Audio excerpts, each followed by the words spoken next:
Welcome to Highly Sensitive, Happily Married, the podcast that teaches you to not only have an easier marriage as a sensitive woman, but to have one that feels more amazing by the day. Where you'll hear relatable stories, love advice that works, and coaching on how to have a marriage where feeling upset and disconnected is a thing of the past, and where instead a sense of loving connection and even fun and lightness is the norm. I'm Hannah Brooks, highly sensitive person, love expert, and marriage coach, and I'm so happy to be on this journey with you. Hello, my friend, and welcome to episode 169 of the podcast. And we're going to do something a little different today because I've realized that there are now so many episodes that for some of you, you might not even be listening to the earlier episodes if you're newer to the podcast. And for those of you who did listen to the earlier episodes, it was probably a while ago now.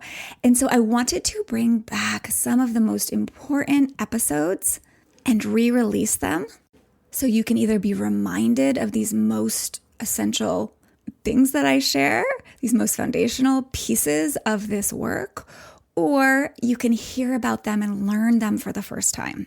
So over the coming weeks and months, I will be doing this occasionally, not every episode by any means. And today we are going to kick it off with a revisit to the episode, Being Who You Want to Be in Your Relationship. And for those of you who've heard it before, definitely stay tuned because I've changed it a little bit, and it's never a waste to spend time reminding yourself of what I'm going to share today. So here we go. I wanted to spend an entire episode today diving into this idea of being who you want to be. Now, I want to warn you, as you may have experienced in other episodes, sometimes what I share can be triggering to some people, or at least confronting. I want to offer you that this is always coming from love for you and wanting you to have exactly what you want, right? The love that you want, the happiness that you want and deserve in your life.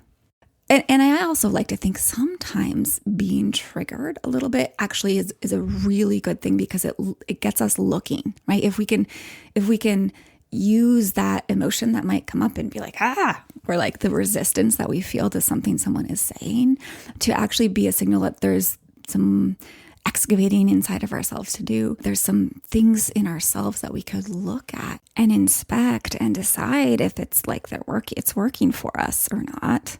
Being willing to really look at what's triggering you can be a beautiful way to realize that you have an immense more potential and growth there for yourself that will actually, when you look at that part of you, will actually lead you into being able to have way more of what you want in your life. And in this case, on this podcast, if anything that I say is triggering to you, it's always in loving service to you, to help you remove and move past the things that are keeping you from having the love that you want in your life.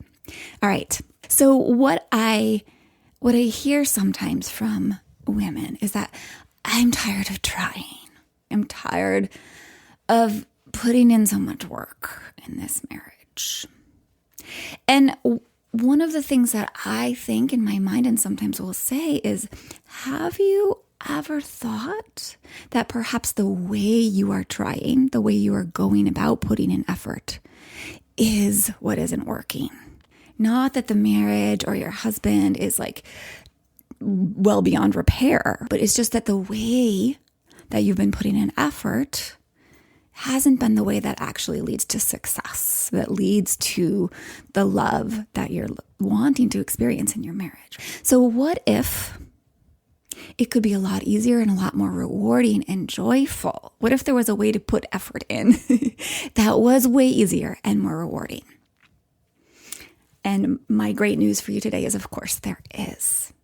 So most often what I see is women, and I, of course, like the reason I'm even here to talk to you and help you today is because I was this person in my past who was really focusing on what our partner is doing or isn't doing. Like the focus oftentimes ends up being in our husband versus on ourselves. And that, I'll get into more, oftentimes doesn't work so well or never works so well. So the better way, the much more effective way, is to switch our focus away from our partner and back to ourselves. In other words, it's about becoming who we most want to be, ourselves. Because the thing is, again, we tend to be, not everybody, but most of us in our marriages tend to be more focused on changing our partner than on changing ourselves, changing the way our partner does things or shows up, instead of changing the way we do things and show up, changing the way our partner thinks and feels, instead of changing how we think and feel. The interesting thing that I find as I work with women, this is not just for women, right? I think this is a human thing. We can kind of seriously overlook where we are not being our best selves, where we are not showing up in great ways ourselves, where we are not being the models of love that we want our partner to be. There's an element of hypocriticalness, is that the right word, in this. We want him to be certain ways. We want him to grow and change and do all the things, but we aren't doing that ourselves fully. And this actually really doesn't work. It really doesn't. And I'll explain more. I want you to know again that, of course, I've totally been guilty of this. And I still am sometimes. I think it's totally natural. It's part of being human. But I want to reassure you, like I still find myself occasionally really focused on, getting my husband to be a certain way. Like one of the big ones, I don't know how much I've talked about this on the podcast, but a place of growth that we've been working on is I have this default of wishing my husband would stop responding to me or reacting to me in a defensive way. Right? This will happen sometimes. I think that like if only he'd stop defending himself like that or over-explaining or justifying, then I would feel good. Things would be great. But when I'm like, instead of doing that, I could be focusing on how I'm feeling when I say the thing that triggered him, right? That like led to him reacting defensively or justifyingly. I could use a tone that works better. I could know that he has this tendency to go into justification, and I could approach him from a different feeling state with a different tone of voice. I really could be working on as well my own reactions to his defensiveness, right? I could think it's not a problem. I could feel peaceful when he has his same old reaction. I could work on my own patience and understanding and respect for, the fact that he's a human and he has reactions like we all do. When I do those things, which I do, I work on those things. And when I'm able to actually do those things, I actually feel so much better. I feel so much better about myself. I feel so much better about our relationship. Like so much better. Truly, it feels amazing to be able to show up in those ways and know that I was the one who created this much better outcome than sort of the old pattern of reaction and ongoing conflict around it. I feel so good about that because I'm being the woman that I want to be.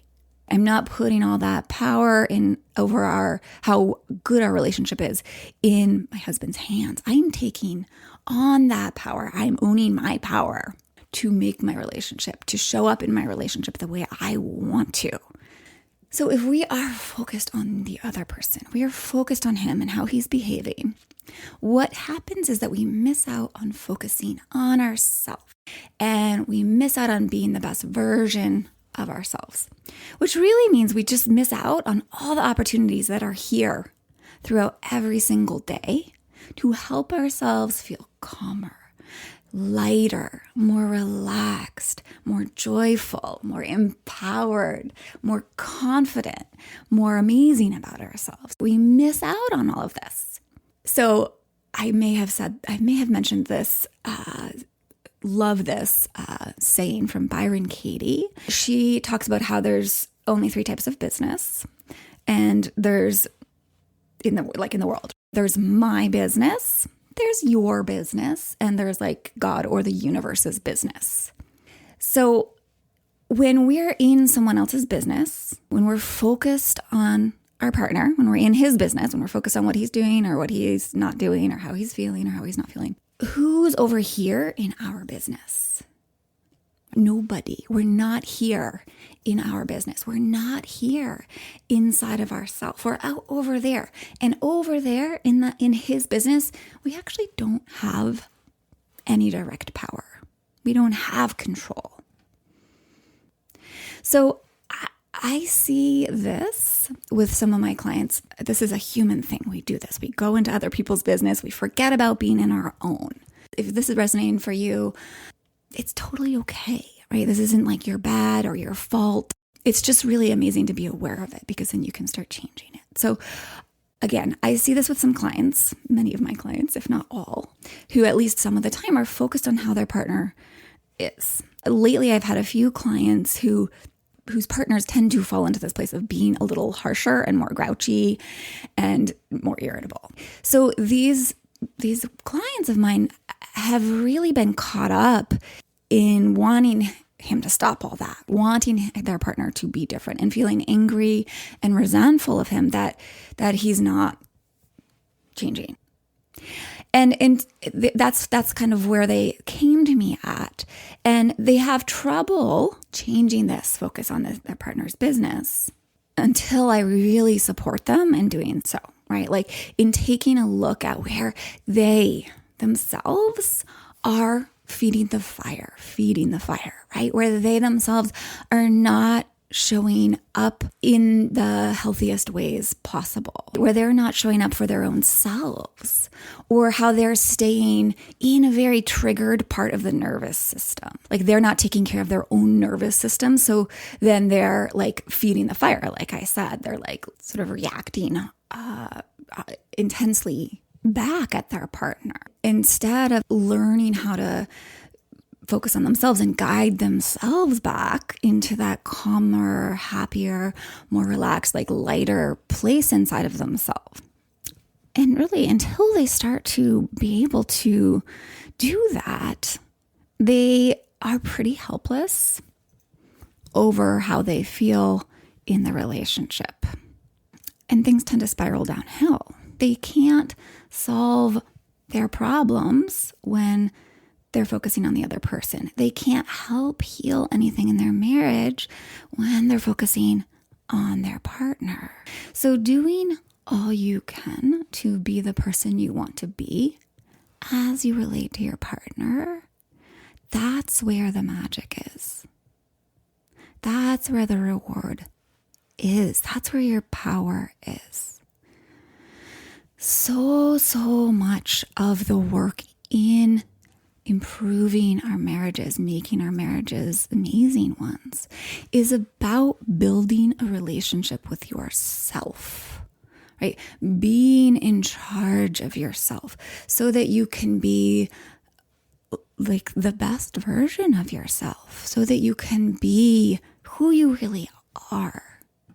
That's what the focus needs to be for you to have any influence in your marriage. Not on whether like you split the chores 50-50 or whether he's, meeting your standards or he's putting in enough in your marriage or he's showing you as much love and appreciation as you.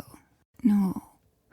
The work is to pivot your focus away from him and back to you, to be the person who goes first, to be the leader, to be the model of what you'd like your partner to show up as, to be yourself, the kind of partner you want your partner to be. This is integrity. And when you do this, you will feel so good about yourself. When you've mastered like being the best partner, the kind of partner you would like to be married to, you not only feel amazing about yourself and so solid in your skin and happy and like just so sure and confident in yourself, but you also have so much more positive influence. You affect your partner so much more positively. You inspire him and invite his good parts out too, because you're not triggering all his negative aspects all the time. And you're showing up in this as this amazing human that you really are. And this really frees the relationship up to feel more free, less burdened by the weight of expectation and dependency and need. It frees your partner up. It truly frees your partner up to follow your lead and evolve himself and also show up with lightness and love. Like we truly influence, we truly lead in our relationships. And if you want to hear more about this, to really wrap your mind around it, I think it's episode 5, Leading Lovers. It's called something like that. Highly recommended, like one of the essential episodes to listen to. Go back and check that out. So there is a saying that I really like. It's, you can't heal a relationship. You can only heal yourself. And I actually believe that's true because, like I've said, we cannot, and I'm always like, darn, right? Whenever I say this, we cannot control another person, particularly another adult. We can't. We can only control ourselves. But when we heal ourselves, when we control ourselves, it ripples out and begins to create, and ultimately does create, a culture of healing and love in our relationship. You can't change things by waiting for your partner to go first, to take the initiative and change. If you want him to be a great partner, become that great partner yourself first. That's all you have true influence over. That's where your power is. So the question then becomes, who do you want to be? If you want to be a great partner, how does that look? Now, I love this question, who do you want to be? You know, you can use this in all aspects of your life. But of course, right now, we're just going to ask this question, like, who do I want to be in my marriage? Who's this amazing woman that I want to show up as? We have to have a clear vision of this person, this woman you want to be, in order to become her. Now, a fun way to think about this is, this woman that you want to be is your future self, because you are going to be in the process of becoming her on purpose. I also like to think of this woman we want to be, this partner we want to be, as the real you. So episode 24, it's called like, do you have to earn love, or are you already lovable, or something like that. I tell the story of this Buddha, this golden Buddha that was covered by mud. So you should totally go back and listen to this story because it's such a powerful story. And I love thinking of us as like the real you is this beautiful gold, this amazing gold. You are golden. You're amazing. And at your essence, you're such an amazing, wonderful human being. But the way that we humans are, it's like we get covered in this mud.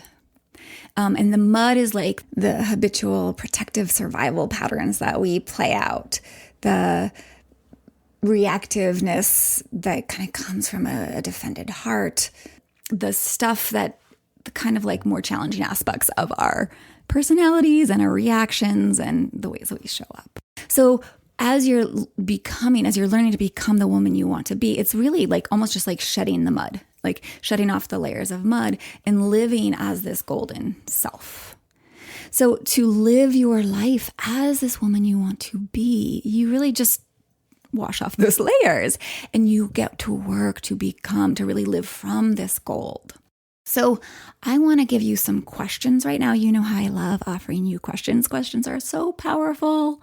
They open our mind and get us really like working on something at the layer of like our consciousness and more of our unconscious. So we get a lot of power by asking questions. So I'm going to offer you a set of questions to help you form a vision of who you really want to be in your marriage.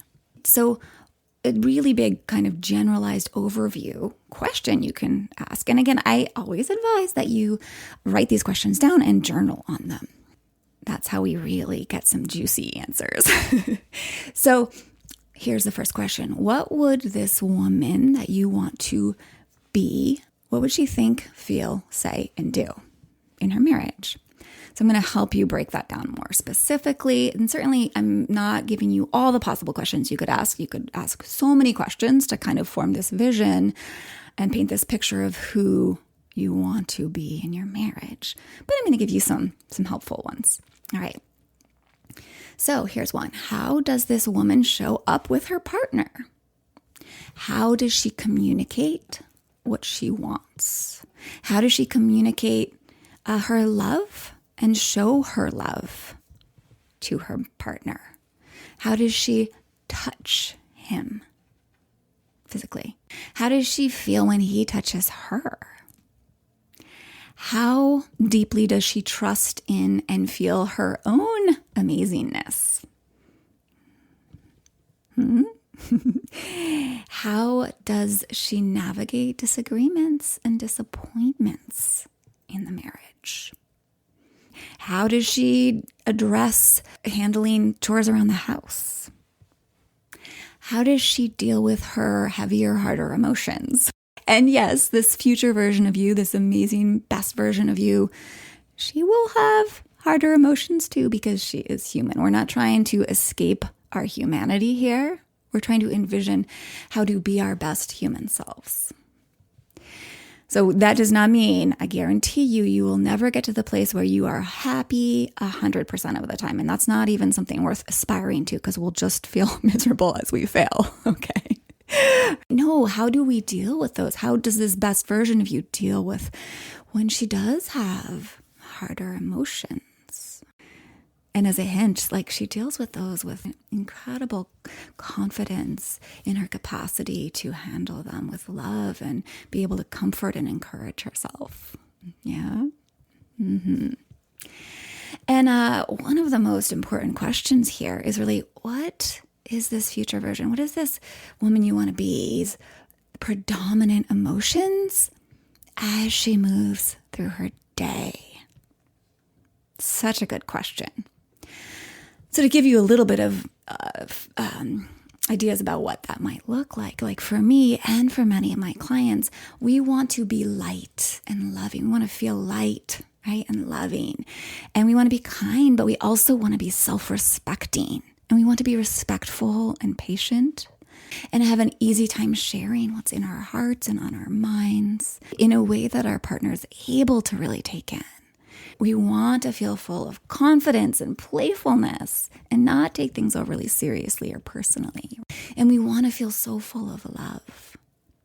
We want to take great care of ourselves and know like when to give our partner space and when to like push a little, right? And like push him into a little bit more growth. And how to do that from a place of love and service for him and our marriage. We want to feel alive and we want to be able to enjoy our family and our partner so much, right? We want to be able to take in the love that he gives us and see the love that he's showing in his own unique way and really feel it deeply in us. And we want his touch and we want to relish his touch and the way that he loves us and so much more. But that's just a taste.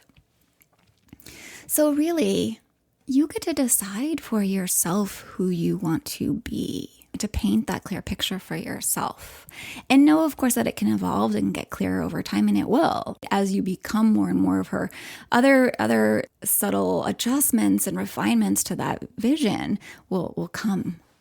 And then once you have this clear picture, you just get to work on becoming her, right? We are truly so adaptable as humans. We can truly grow into whoever we want to be. I mean, we're not going to become like Michael Jordan. We're not going to become like some totally different human. No, we're going to evolve into the best versions of us. So be clear, this isn't about rejecting who you are at all or turning yourself into someone you're not. No. It's becoming the best version of ourselves.